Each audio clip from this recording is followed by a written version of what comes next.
श्रृंखला समावयवी कंप्लीट खत्म हो गया था, क्वेश्चन सोल्व किए, क्रियात्मक समूह कंप्लीट खत्म किया था, क्वेश्चंस किए थे हमने। क्लियर? आज हेडिंग लगाते हैं, हेडिंग नंबर 5, मध्यावयवी। पांचवी हेडिंग है, छठी कौन सी है? पांचवी हेडिंग लगाए, मध्यावयवी।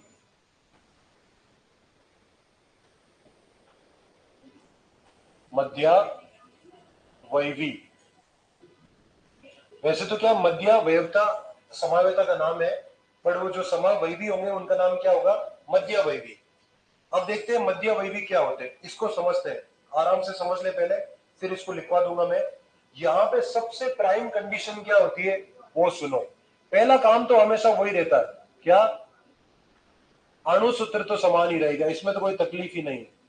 लेकिन ध्यान रखना, यहाँ पे क्रियात्मक समूह हर कोई नहीं आएगा। क्रियात्मक समूह केवल वो आएंगे जो द्विसंयोजी होंगे। मैं अभी बता रहा हूं, मैं क्या बोल रहा हूं? द्विसंयोजी।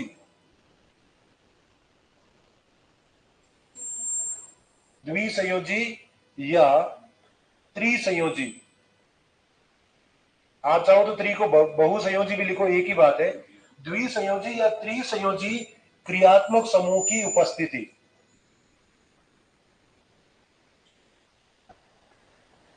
इसका मतलब यहां पे क्रियात्मक समूह तो पक्का होगा। कौन सा होगा? या तो द्विसंयोजी होगा या त्रिसंयोजी होगा, और वो क्रियात्मक समूह एक समान होना चाहिए। क्रियात्मक समूह भी क्या होगा? समान ही होगा।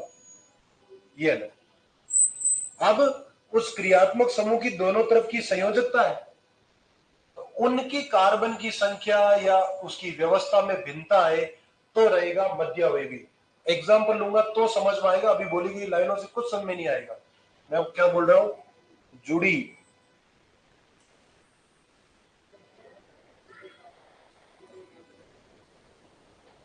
कार्बन श्रृंखला में भिन्नता मिलेगी आपको। ये तो है इसका ओवरऑल। अब हम इसको समझने की कोशिश करते हैं। सबसे पहले आते हैं कि द्विसंयोजी या त्रिसंयोजी क्रियात्मक समूह का मतलब क्या। जो क्रियात्मक समूह एक तरफ से जुड़ते हैं उन्हें बोलते हैं एकल संयोजी। जैसे बात करता हूं, बताओ अगर एल्कोहल जुड़ेगा तो कार्बन की श्रृंखला में एक तरफ से ही जुड़ता है क्या? तो ये क्या हो गया? एक संयोजकता वाला। मुझे बताओ अगर एल्डिहाइड जुड़ेगा तो एक तरफ से ही जुड़ता है क्या? एकल संयोजी। अगर कार्बोक्सिलिक अम्ल जुड़ेगा तो एक ही तरफ से जुड़ता है क्या? एकल संयोजी। अगर साइनाइड जुड़ेगा तो एक ही तरफ से जुड़ता है क्या? Sorry, CN। एकल संयोजी। अगर अमीन, प्राथमिक अमीन जुड़ेगा तो क्या एक ही तरफ से जुड़ता है क्या? एकल संयोजी। इसका मतलब इनकी उपस्थिति में कभी भी क्या नहीं होगी? मध्यावयवता नहीं हो सकती। आया समझ में? अब बात करता हूं कि द्विसंयोजी से फायदा क्या और कहने की बात क्या है, मतलब समझाओ।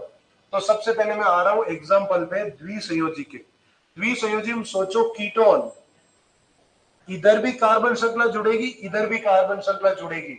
इनमें जुड़े हुए कार्बन की संख्या में भिन्नता ले आओ, जुड़ने के तरीके में भिन्नता ले आओ, तो क्या माने जाएंगे? मध्यावयवी। सोचो ईथर, अरे ईथर में ऑक्सीजन होता, इधर भी कार्बन इधर भी कार्बन, बीच में ऑक्सीजन, ईथर बोलते हो गया, द्विसंयोजी। आगे चलो, देखो मैं बात कर रहा हूं जैसे द्वितीयक अमीन, कल बताया था मैंने। द्वितीयक अमीन में एक NH होता है, इधर भी कार्बन इधर भी कार्बन, ये भी क्या दिखा सकता है? बिल्कुल मध्यावयवता। और देखो ये है एस्टर, अरे एस्टर में इधर भी कार्बन इधर भी कार्बन होता है क्या? ये भी दिखा सकता है। ये तो हुए इसके एग्जाम्पल, ये सारे के सारे द्विसंयोजी के एग्जाम्पल है। मैं चाहूं तो त्रिसंयोजी का भी एग्जाम्पल ले सकता हूं। नाइट्रोजन के तीनों तरफ भी तो कार्बन श्रृंखला जुड़ती है, ये तो ये त्रिसंयोजी हो गया। इनकी उपस्थिति में क्या मिलेगा? मध्यावयवी। या तो मिलेगा तो इनके साथ मिलेगा, नहीं मिलेगा तो नहीं मिलेगा। उतारो एक बार, अब एग्जाम्पल देता हूं, बहुत आसान है। ये तो बहुत इजी है, क्योंकि इन्हीं में देखना, ये दिखे तो मध्यावयवी हो सकती है, वरना नहीं होगी।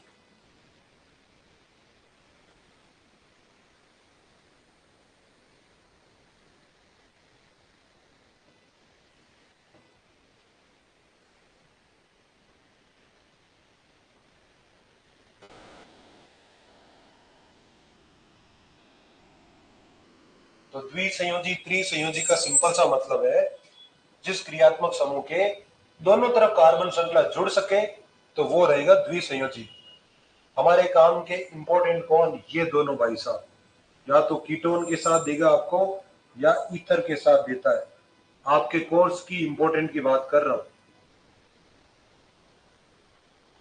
इस दुनिया में अगर 100 क्वेश्चन पूछे हुए मध्यवयवता से तो अपने लेवल में 95% क्वेश्चन इन दोनों से ही पूछे गए, या तो ईथर से या कीटोन से। 100 में से 95 क्वेश्चन इनसे पूछता है, 100 में से 5 हो सकता है उधर किधर से पूछ ले। ये कितना ज्यादा इंपॉर्टेंट है समझ गए? दोनों ही बस हम एग्जांपल इन दोनों की बात करेंगे।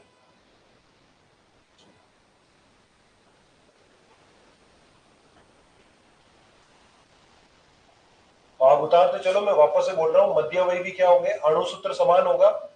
बस ये ध्यान रखना क्रियात्मक समूह होना चाहिए, लेकिन हर कोई क्रियात्मक समूह नहीं चलेगा। वो चलेगा जिसकी द्विसंयोजी या त्रिसंयोजी क्रियात्मक समूह। एग्जाम्पल आपको मैंने नीचे लिखा दिए हैं, और इनसे जो दोनों तरफ कार्बन श्रृंखला जुड़ी हुई है, इनसे जुड़ी हुई श्रृंखला में भिन्नता आ जाए तो ही मध्यवयवी रहेगा, अदरवाइज नहीं रहेगा।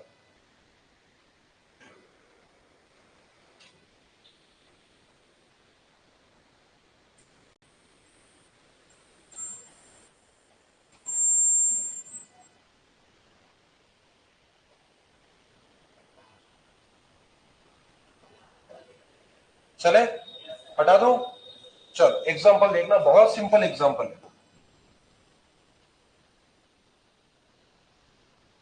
पहला एग्जाम्पल ले रहा हूं मैं, जैसे ईथर के एग्जाम्पल लेता हूं। एक मैंने दिया है CH3 CH2 CH2 O CH3, ये पहला यौगिक है।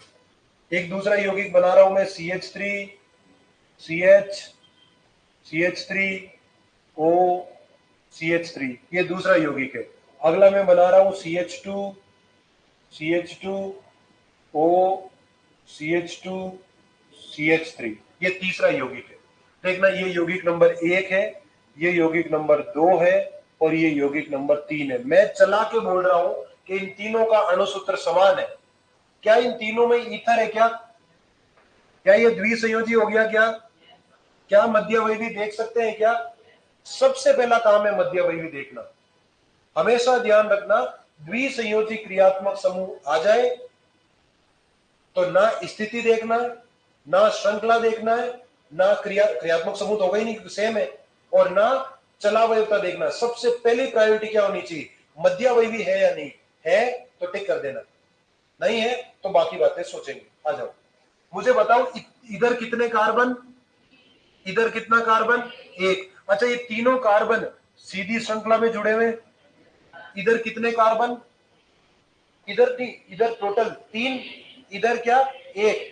क्या इसकी श्रृंखला और इसकी श्रृंखला थोड़ी अजीब नहीं हो रही है? जुड़ने का तरीका भिन्न हो गया।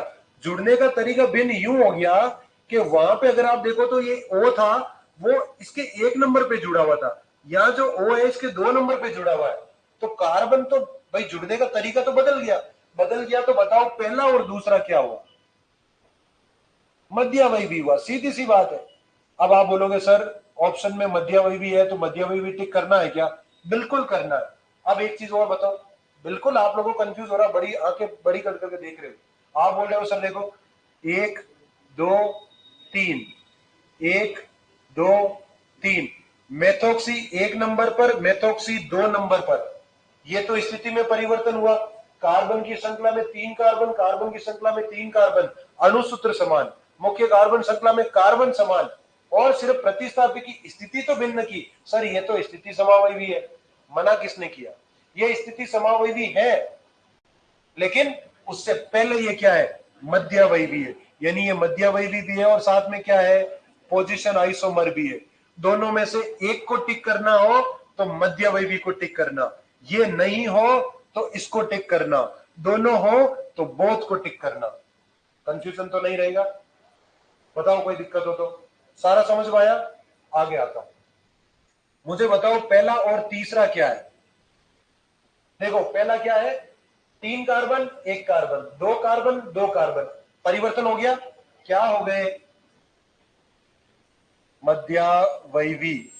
लेकिन मध्यावयवी के साथ साथ क्या हो गए, इसकी मुख्य कार्बन श्रृंखला में कितने कार्बन, 2 कार्बन। इसकी मुख्य कार्बन श्रृंखला में कितने कार्बन, 3 कार्बन। साथ में और क्या हो गए, श्रृंखला समावयवी भी हो गए। सेम रूल, मध्यावयवी हो और सीआई हो तो टिक किसको करना है, मध्यावयवी को। मध्यावयवी सीआई हो दोनों हो, किसको टिक करना है, दोनों को। मध्यावयवी हो सीआई हो, किसी एक को टिक करना हो, मध्यावयवी। मध्यावयवी है ही नहीं सर, और सिर्फ सीआई ऑप्शन में, तो क्या करोगे, सीआई को भी टिक कर देंगे।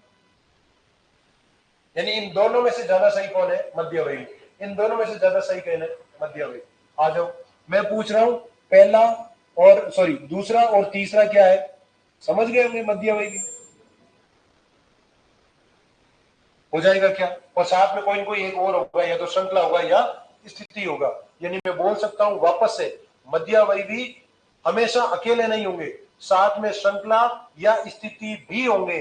लेकिन वरीयता किसको दोगे, एग्जाम्पल उतारो, लाइन लिखाता हूं, फिर एक और क्वेश्चन देता हूं। चलो,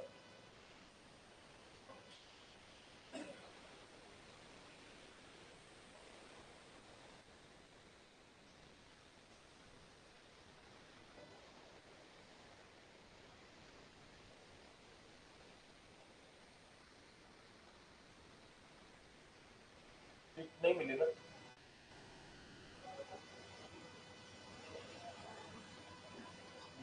आप एक बार जाने से पहले नीचे ऑफिस में जरूर मिलना, क्योंकि अगर इतनी सारी शीट्स तैयार है ऑलरेडी तो दे देंगे, नहीं है तो फिर प्रिंट आउट निकल के मंडे को मिलेगी।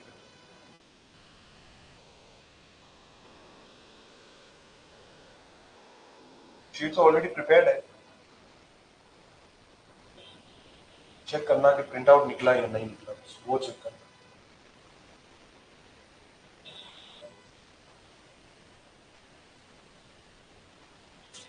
अभी ये चीज मैं नीचे लिखवा देता हूँ, एक बार सारे एग्जाम्पल उतार लें आप, तो मध्यावयवी आएगा तो गलती होने के चांसेस बहुत कम है। कारण क्या है, सीधे ही देख लेंगे, द्विसंयोजी में कीटोन या ईथर आए ना, दिमाग सीधा चलना चाहिए मध्यावयवी पे। थोड़ा बहुत भी परिवर्तन मिल रहा है किसी तरफ, सीधा मध्यावयवी। और मैं कुछ चला के बोल रहा हूं, कीटोन और ईथर आएगा ना तो 99% मध्यावयवी होते हैं। हाँ, अगर वो कीटोन के साथ दूसरी तरफ कीटोन ले रहा, तो एक तरफ कीटोन ले रहा है, एक तरफ एल्डिहाइड ले रहा है, तब तो क्रियात्मक हो जाएगा। एक तरफ ईथर और एक तरफ एल्कोहल ले रहा है, तब तो क्रियात्मक हो जाएगा। दोनों ही हो गए कि दोनों ईथर है, 99% कौन सा टिक हो जाएगा, मध्यावयवी। 99% कह रहा हूं, इस तरफ भी कीटोन लिया, इस तरफ भी कीटोन लिया, 99% चांस है कि मध्यावयवी टिक होगा। इतना ज्यादा सिंपल है, क्वेश्चन टिक हो जाएगा बिंदास। अभी क्वेश्चन देता हूं, नोट लगा के एक पॉइंट लिख देंगे। उतारा क्या,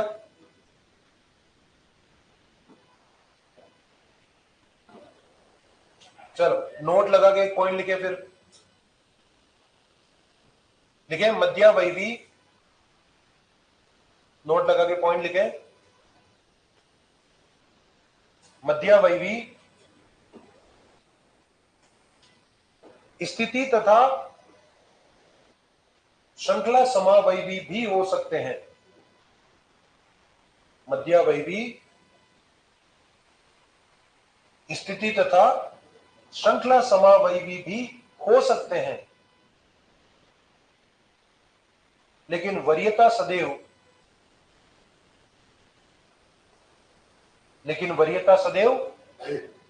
मध्यावयवी को देंगे।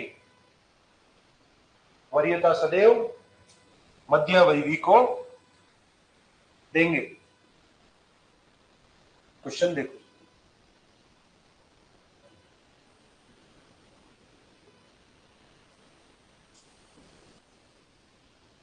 मैं हाइड्रोजन नहीं लगा रहा हूं, आप समझ जाओगे, कोई तकलीफ नहीं है ना। एग्जामिनर जब देता तो हाइड्रोजन लिख के देता है, घबराना नहीं। यौगिक 1 और यौगिक 2 है, ऑप्शन बोलता है पहला ही स्थिति समावयवी,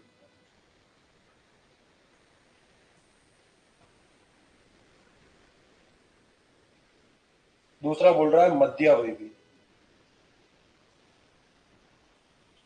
तीसरा बोल रहा है श्रृंखला समावयवी। उतारो साथ साथ क्वेश्चन। श्रृंखला समावयवी। और चौथा बोल रहा है कोई नहीं।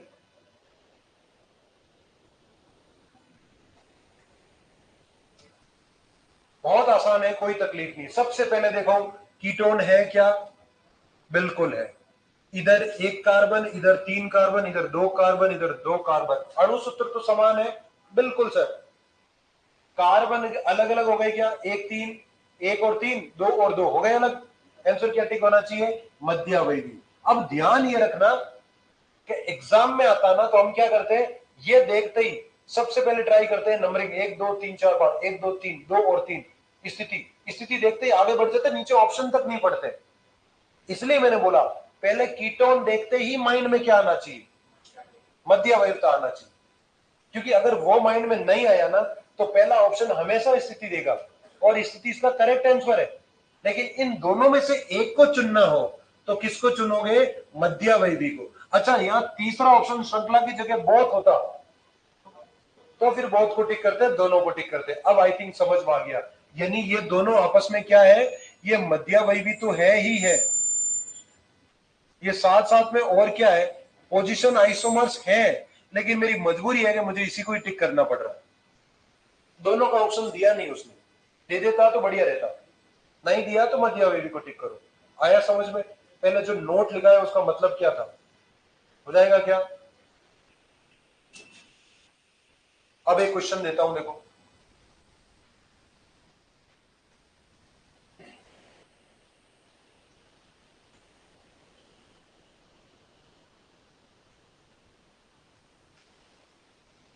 ठीक है, next question.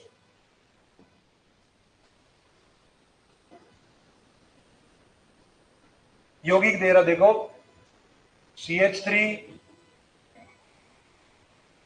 CH2 C double बंद O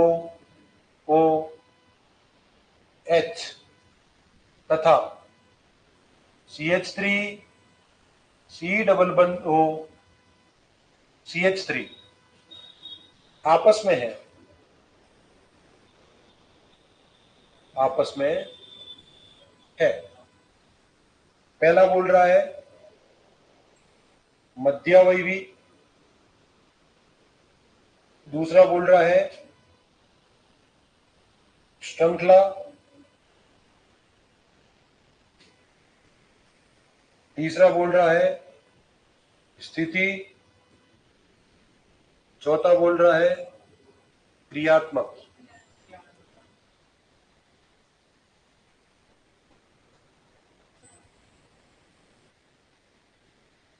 पता है? अब देखो ये कंफ्यूजन कैसे लेके आ सकता हूं मैं। बिल्कुल आपने आंसर एकदम करेक्ट दिया कि आंसर होगा क्रियात्मक समूह। कारण ये है कि ये अम्ल है, ये कार्बोक्सिलिक अम्ल है और ये एस्टर है। अच्छा, जिन्होंने क्या मध्यावयवी को ज्यादा दिमाग में डाल लिया है उनके मन में केवल ये आ रहा है कि सर ये देखो रहा सी डबल बंद ओ, एक तरफ एक भी कार्बन नहीं, एक तरफ दो कार्बन, और हीरा सी डबल बंद ओ, दोनों तरफ एक एक कार्बन। या फिर आप बोल सकते हो देखो सर H को यही रखा, एक कार्बन इधर भेजा तो CH2 से CH3 हो गया, सिर्फ कार्बन की संख्या ही ऊपर नीचे कर रहा है। बिल्कुल सर, इसका मध्यावयवी हो जाना चाहिए ना। पहले ये तो देखो कि क्रियात्मक समूह कौन सा है। तो ये है एस्टर, ये है अम्ल। आंसर क्या होगा? क्रियात्मक समूह। टिक कर लो, ये आंसर हो जाएगा। टिक नहीं करना आपको, मध्यावयवी। आज अपन क्लास यहीं तक रखते हैं, है ना। ये कंप्लीट कर दी मैंने मध्यावयवता को। कल हम लोग क्या पढ़ेंगे ये उतार लेना आप लोग। कल हम पढ़ेंगे मुख्य जो सबसे इंपॉर्टेंट है, और वो है चलावयवता। चलावयवता इतनी इंपॉर्टेंट है कि एक क्लास पूरी में होगी। आधी आज पढ़ा दी, आधी कल पढ़ा दी तो कचरा हो जाएगा उसका।